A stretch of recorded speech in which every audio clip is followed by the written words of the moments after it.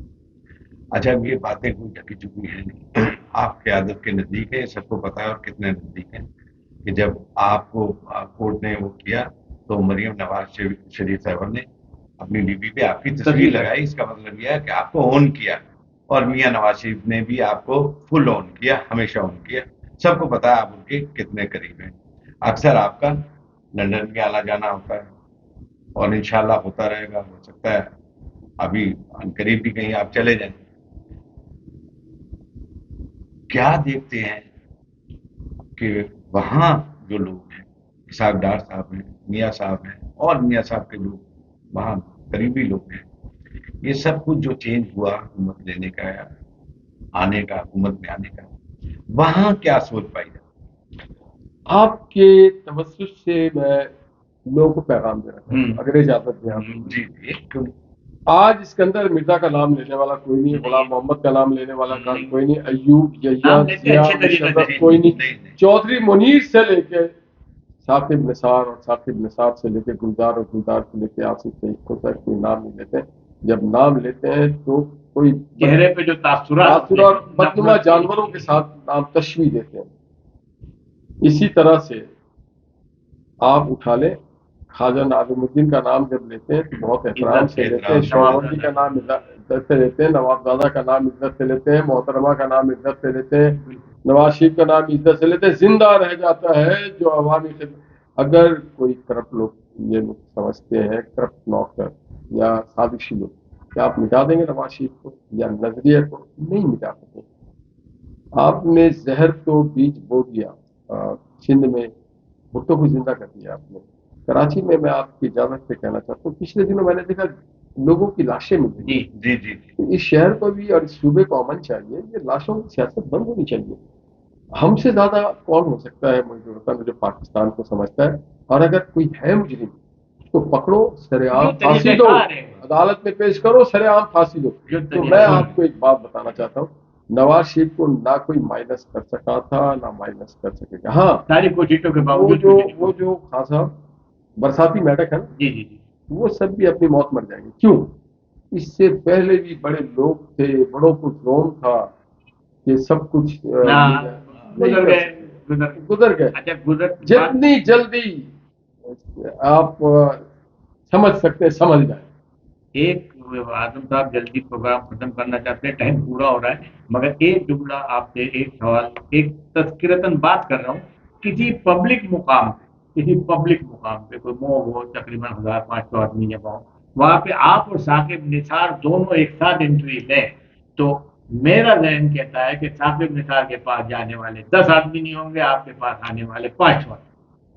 اول تو ثاقب نثار کے اندر وہ جرت اور وہ کردار نہیں ہے، وہ ایمان کی طاقت نہیں ہے کہ عوام میں جا سکے۔ یہی بات میں کہنا چاہتا ہوں۔ اور ہمیں کچھ کھونے کو نہیں ہے، ہمارا سب سے بڑا جو سرمایہ ہے نا کھونے کو، وہ پاکستان ہے، اور پاکستان کو بچانے کے لیے ہم کہیں بھی جا سکتے ہیں۔ انشاءاللہ کسی کے ساتھ اجازت دیجیے گا، انشاءاللہ ان کے ساتھ تو یہ ہمارے استاد بھی ہیں بھائی، اور بڑی ہمت ہے میری کہ میں ان کے سامنے بیٹھ گیا جن کے سامنے کوئی نہیں ٹکتا۔ وہ وہی بات آ گئی کہ آج کل نہال گھنٹہ جو ہے نا کورٹ کے اوپر لٹکا ہوا ہے اور ہر کوئی آ کے اسی نہال گھنٹے کو بجاتا ہے۔ اجازت دیجیے اعظم بیگ اور افضل علی خان کو، السلام علیکم۔ وعلیکم